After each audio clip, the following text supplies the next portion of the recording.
നമസ്കാരം, എൻ്റെ പേര് ഡോക്ടർ ഷീനു ഷീല. ഞാൻ ലെവീൻ ക്യാൻസർ ഇൻസ്റ്റിറ്റ്യൂട്ടിലെ 2ാം വർഷ ഓങ്കോളജി ഫെലോ ആണ്. ഇന്ന് CLTMA നടത്തുന്ന CLTMA ടോക്സിൻ്റെ ഭാഗമായിട്ട് നിങ്ങളോട് breast cancer screening and prevention ഇതിനെക്കുറിച്ച് സംസാരിക്കാനാണ് ഉദ്ദേശിക്കുന്നത്. സ്ത്രീകളിൽ ഏറ്റവും കൂടുതൽ കോമൺ ആയി കാണുന്ന ക്യാൻസർ എന്താണ് എന്ന് ചോദിച്ചാൽ അതിൻ്റെ ഒരു ഉത്തരമേ ഉള്ളൂ, ബ്രസ്റ്റ് ക്യാൻസർ. 2015 ഇന്ത്യൻ സ്ത്രീകളിൽ നടത്തിയ പഠനത്തിൽ ബ്രസ്റ്റ് ക്യാൻസറിൻ്റെ ഇൻസിഡൻസ് കൂടി വരുന്നതായിട്ടാണ് കാണുന്നത്. അപ്പോൾ അതിനെക്കുറിച്ചുള്ള ബോധം അഥവാ അവയർനെസ് ഉണ്ടാവുക എന്നുള്ളത് വളരെ ഇമ്പോർട്ടൻ്റ് ആയിട്ടുള്ളൊരു കാര്യമാണ്. എന്താണ് breast cancer? Breast tissue, fibrous tissue, glandular tissue and ducts ഇത് കൊണ്ട് കംപ്രൈസ് ചെയ്തിട്ടുള്ളതാണ് ബ്രസ്റ്റ് ടിഷ്യൂ. അതിലെ ഗ്രന്ഥികൾ അഥവാ ഗ്ലാൻസിൻ്റെ സെൽസ് മൾട്ടിപ്ലൈ ചെയ്യുമ്പോൾ വരുന്ന ക്യാൻസറിനെ ലോബുലാർ ക്യാൻസർ എന്നും, കുഴലുകൾ അഥവാ ഡക്സിലെ സെൽസ് അബ്നോർമലായി ഗ്രോ ചെയ്യുമ്പോൾ വരുന്ന ക്യാൻസറിനെ ഡക്ടൽ ക്യാൻസേഴ്സ് എന്നും പറയുന്നു. അപ്പോൾ എപ്പോഴും നമ്മുടെ പൊതുവായി ഉള്ള ചോദ്യം എന്ന് പറഞ്ഞാൽ എങ്ങനെ ഇത് വരുന്നത് തടയാൻ പറ്റും? എന്താണ് risk factors of developing breast cancer? മെയിനായിട്ട് കണ്ടുവരുന്നത് ഒബിസിറ്റി, അമിതവണ്ണം. ഇത് ആണ് ബ്രസ്റ്റ് ക്യാൻസറിൻ്റെ ഏറ്റവും വലിയ റിസ്ക് ആയിട്ട് കാണുന്നത്. കാരണം എന്തെന്നാൽ ആർത്തവ വിരാമത്തിന് ശേഷം അഥവാ പോസ്റ്റ് മെനോപോസൽ ഏജിൽ നമ്മുടെ ശരീരത്തിലെ കൊഴുപ്പിൻ്റെ അംശം അമിതമായി കൂടുകയും അതിൽ നിന്നും എസ്ട്രജൻ എന്ന ഹോർമോൺ സെക്രീറ്റ് ചെയ്യപ്പെടുകയും വേണം. എസ്ട്രജനാണ് ഒരു ഫീമെയിൽ ആക്കുന്നത്. പക്ഷേ അമിതമായ അളവിൽ അത് ബ്രസ്റ്റ് ക്യാൻസർ സെൽസിൻ്റെ വളമാണ്, ഒരു ഫെർട്ടിലൈസറാണ്. അതുകൊണ്ട് തന്നെ പോസ്റ്റ് മെനോപോസൽ ഏജിൽ അമിതമായ വണ്ണം ബ്രസ്റ്റ് ക്യാൻസറിൻ്റെ ഒരു ഹൈ റിസ്ക് ആയിട്ട് കാണുന്നു. എന്നാൽ പ്രീ മെനോപോസൽ വിമനിലും ഇതുപോലെ തന്നെ ട്രിപ്പിൾ നെഗറ്റീവ് ബ്രസ്റ്റ് ക്യാൻസർ എന്ന് പറഞ്ഞ ഒരു group of breast cancers high ആയിട്ട് കാണാനുള്ളതിൻ്റെ റീസൺ അമിതവണ്ണമാണ്. സോ എല്ലാ ഏജ് ഗ്രൂപ്പിലും നമുക്ക് വണ്ണം മിതമായി നിർത്തുക എന്നുള്ളത് ഇമ്പോർട്ടൻ്റ് ആണ്. അമേരിക്കൻ ക്യാൻസർ സൊസൈറ്റിയുടെ റെക്കമെൻഡേഷൻ അനുസരിച്ച് ഫിസിക്കൽ ആക്ടിവിറ്റി ആണ് ഏറ്റവും നമുക്ക് അത്യാവശ്യമായി വേണ്ടുന്നത്. ഇന്നത്തെ കാലത്ത് അതിന് സെപ്പറേറ്റ് ആയിട്ട് ഒരു ദിവസത്തിൽ നമ്മൾ സമയം കണ്ടെത്തണം. 150 മിനിറ്റ് മോഡറേറ്റ് ഇൻറ്റൻസിറ്റി എക്സസൈസ്, അതായത് ബ്രിസ്ക് വാക്കിംഗ്, നമ്മൾ ഒരാഴ്ചയിൽ അത്രയുമാണ് മോഡറേറ്റ് ഇൻറ്റൻസിറ്റി എക്സസൈസ് റെക്കമെൻഡ് ചെയ്യുന്നത്. മോഡറേറ്റ് ഇൻറ്റൻസിറ്റി എന്ന് പറഞ്ഞാൽ നമുക്ക് എന്തെങ്കിലും എക്സസൈസ് ചെയ്യുമ്പം സംസാരിക്കാൻ പറ്റും, പക്ഷെ പാടാൻ പറ്റത്തില്ല. അതാണ് മോഡറേറ്റ് ഇൻറ്റൻസിറ്റി എക്സസൈസ്. അത് ഒരാഴ്ചയിൽ പല ടൈമിലായിട്ട് ചെയ്യണം. വിഗറസ് എക്സസൈസ് ചെയ്യുന്ന ഒരാളാണെങ്കിൽ 75 മിനിറ്റാണ് ഒരാഴ്ച അവർ റെക്കമെൻഡ് ചെയ്യുന്നത്. Vigorous exercises like treadmill run ചെയ്യുക, സ്വിമ്മിങ് ചെയ്യുക, അങ്ങനെ. ഇതൊന്നും പറ്റിയില്ല എന്നുണ്ടെങ്കിൽ നമ്മളെല്ലാം ഓഫീസ് വർക്ക് ചെയ്യുന്ന ആൾക്കാരാണെങ്കിൽ ഉച്ചയ്ക്ക് അരമണിക്കൂർ ഓഫീസിന് ചുറ്റുമെങ്കിലും ഒരു ബ്രിസ്ക് വാക്കിംഗ് ചെയ്യുകയാണെങ്കിൽ അത് നമുക്ക് പ്രയോജനപ്പെടും. അടുത്തതായി ഇമ്പോർട്ടൻ്റ് ആയിട്ടുള്ളൊരു കാര്യം മദ്യപാനത്തെക്കുറിച്ചാണ്. ലേഡീസിൽ, നമ്മൾ ഇന്ത്യൻ ലേഡീസിൽ അത്രയും അമിത മദ്യപാനം കാണാറില്ല. പക്ഷേ അങ്ങനെ ആവശ്യമുള്ളവർക്കാണെങ്കിൽ തന്നെ 2 മുതൽ 3 ഡ്രിങ്ക്സിൽ കൂടുതൽ ഒരു ദിവസം എടുക്കുകയാണെങ്കിൽ 20% ബ്രസ്റ്റ് ക്യാൻസറിൻ്റെ റിസ്ക് കൂടുന്നത്. അപ്പോൾ അങ്ങനെ മിതമായ ഒരു ഇൻടേക്കാണ് റെക്കമെൻഡ് ചെയ്യുന്നത് അമേരിക്കൻ ക്യാൻസർ സൊസൈറ്റി. മൂന്നാമത്തെ കാരണം അമിതമായ എസ്ട്രജൻ എക്സ്പോഷറാണ്. അപ്പോൾ ഞാൻ നേരത്തെ പറഞ്ഞല്ലോ, എസ്ട്രജൻ ബ്രസ്റ്റ് ക്യാൻസർ സെൽസിന് ഒരു വളമാണ്, ഒരു ഫെർട്ടിലൈസറാണ്. അപ്പോൾ ആർത്തവം നേരത്തെ ഉണ്ടാകുക, ചെറിയ പ്രായത്തിൽ തന്നെ പെൺകുട്ടികൾക്ക് മെൻസീസ് സ്റ്റാർട്ട് ചെയ്യുക, അല്ലെങ്കിൽ വളരെ ലേറ്റായിട്ട് ആർത്തവ വിരാമം ഉണ്ടാവുക, പിന്നെ കുറച്ച് കുട്ടികൾ മാത്രം ഉണ്ടാവുക, അല്ലെങ്കിൽ വളരെ വൈകി കുട്ടികൾ ഉണ്ടാവുക. ഇങ്ങനെയുള്ള സമയത്തെല്ലാം തന്നെ നമ്മുടെ ബോഡിയിലെ എസ്ട്രജൻ്റെ അളവ് കൂടുതലായിരിക്കുന്ന അവസ്ഥകൾ എല്ലാം തന്നെ ബ്രസ്റ്റ് ക്യാൻസറിന് റിസ്ക് ഫാക്ടേഴ്സാണ്. പിന്നീടുള്ള ഒരു ഇമ്പോർട്ടൻ്റ് ആയിട്ടുള്ളതെന്ന് പറഞ്ഞാൽ ഓറൽ കോൺട്രാസെപ്റ്റീവ് പിൽസ് എടുക്കുക, അതുപോലെ ഹോർമോൺ റീപ്ലേസ്മെൻറ്റ് തെറാപ്പി എടുക്കുക. ഇപ്പം ഇതിൻ്റെ ഹോർമോൺ റീപ്ലേസ്മെൻറ്റ് തെറാപ്പിയെ പറ്റി പറയുകയാണെങ്കിൽ പോസ്റ്റ് മെനോപോസൽ ഏജിൽ ഹോട്ട് ഫ്ലാഷസും ഓസ്റ്റിയോപൊറോസിസും ഒക്കെ ഉള്ള ലേഡീസിന് അത് ആവശ്യമാണ്, ഹോർമോൺ റീപ്ലേസ്മെൻറ്റ് തെറാപ്പി ആവശ്യമാണ്. പക്ഷേ അത് ഗൈനക്കോളജിസ്റ്റിനോട് ഡിസ്കസ് ചെയ്ത് ഒത്തിരി പ്രൊലോങ്ഡ് ഡ്യൂറേഷൻ കഴിക്കാതെ അവരുമായി ചർച്ച ചെയ്ത് ഒരു മോഡറേറ്റ് ഡ്യൂറേഷനിൽ മാത്രം എടുക്കുക. ഇതൊക്കെയാണ് ഹോർമോണലായിട്ടുള്ള risk factors for breast cancer. ഇനി നമ്മളോട് ആൾക്കാർ ചോദിക്കും, എല്ലാം ജീവിതശൈലി നല്ല രീതിയിൽ നോക്കിയിരുന്ന ആൾക്കാർ, വളരെ യങ് ആയിട്ടുള്ള ആൾക്കാരിൽ പോലും ബ്രസ്റ്റ് ക്യാൻസർ വരുന്നുണ്ടല്ലോ എന്ന്.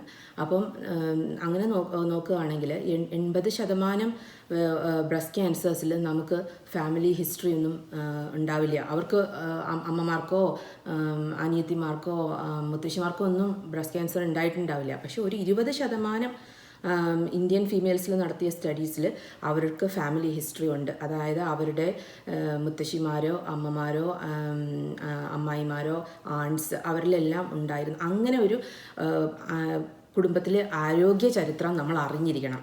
അത് വളരെ ഇമ്പോർട്ടൻ്റ് ആയിട്ടുള്ള കാര്യമാണ്. കാരണം that puts you at a higher risk. So the more number of family members are affected, the more cautious you have to be. ഇതെല്ലാം ഒരു പ്രിക്കോഷൻ എടുക്കാൻ വേണ്ടിയാണ് ഞാൻ ഈ ഫാമിലി ഹിസ്റ്ററി അറിഞ്ഞിരിക്കണം എന്ന് പറയുന്നത്.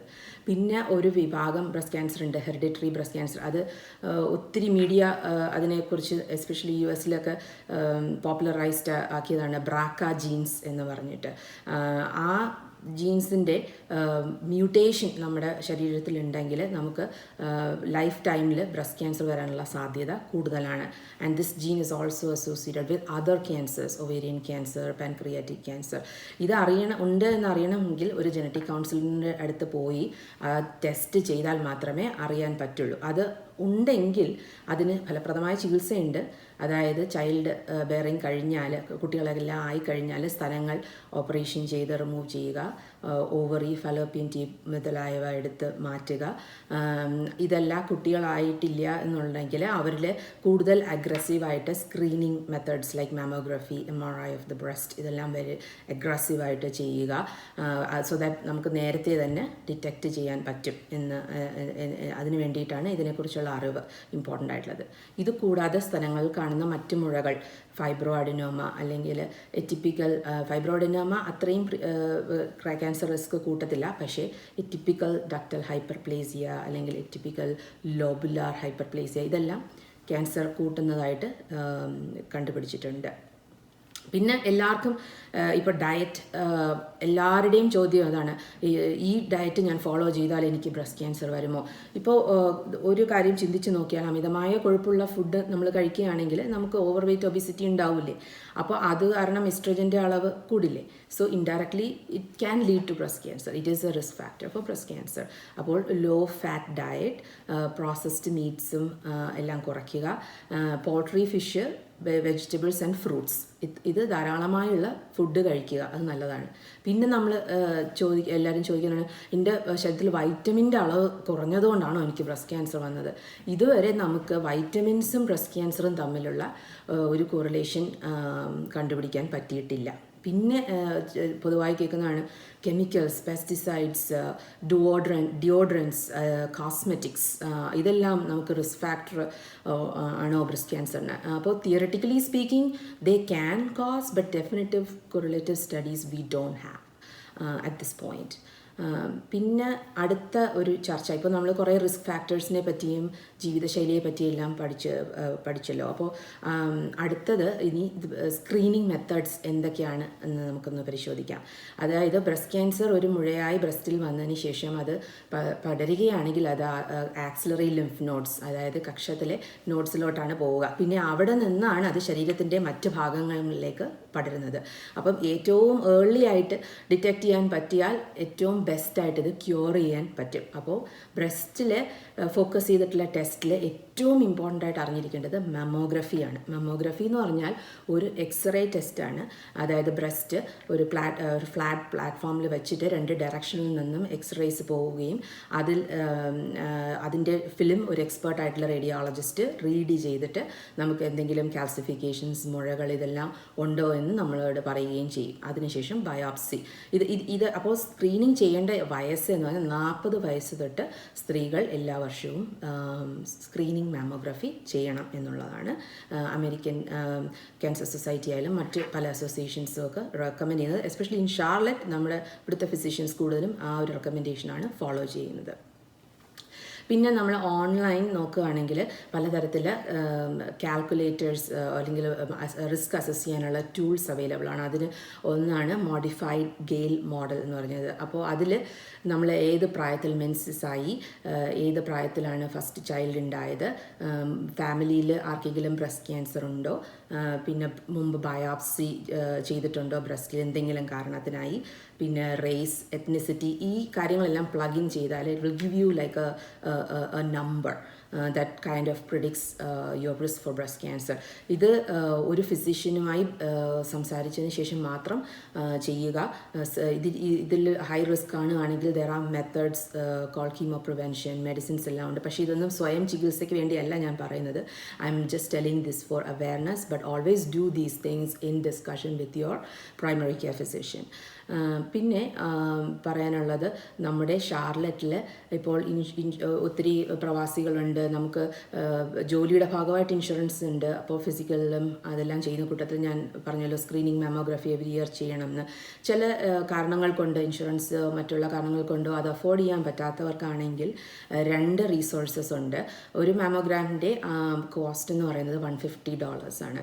അപ്പോൾ there is something called project pink which is done by Charlotte Radiology. അതൊരു പിങ്ക് ബസ്സാണ്. And if you look in their website, അത് എല്ലാ മാസവും ചില ഡിഫറെൻറ്റ് ലൊക്കേഷൻസ് ഓഫ് ദ കാരോലിനാസിൽ പോയിട്ട് ഫ്രീ ആയിട്ട് ആ ബസ്സിൽ മാമോഗ്രാം ചെയ്ത് കൊടുക്കും. അതിലെന്തെങ്കിലും അബ്നോർമാലിറ്റി കാണുകയാണെങ്കിൽ അവർ ബയോപ്സിക്ക് വേണ്ടുന്ന രീതിയിലുള്ള അറേഞ്ച്മെൻറ്റ്സും ചെയ്തു കൊടുക്കും. So that is A very good resource for people who don't have insurance. പിന്നെ മാത്രമല്ല, മെക്ലൻബർഗ് കൗണ്ടിയുടെ ഹെൽത്ത് ഡിപ്പാർട്ട്മെൻറ്റിൻ്റെ വകയായിട്ടും വർഷം തോറും പാപ്സ്മിയറും മാമോഗ്രഫിയും അവർ ഫ്രീ ആയിട്ട് എലിജിബിൾ ആയിട്ടുള്ള ആൾക്കാർക്ക് ചെയ്തു കൊടുക്കുന്നുണ്ട്. ഇതിൻ്റെ എലിജിബിലിറ്റി എന്ന് പറയുന്നത് women between 40 and 64 years of age who don't have Medicaid, Medicare, or uninsured, underinsured, or that has a low household income, they arrange for their mammogram. അതിനു വേണ്ടിയുള്ള നമ്പർ എന്ന് പറയുന്നത് 980-314-9280. ആ നമ്പറിൽ വിളിക്കുകയാണെങ്കിൽ അവർ അതിനായിട്ട് ഉള്ള ഗൈഡൻസ് തരും.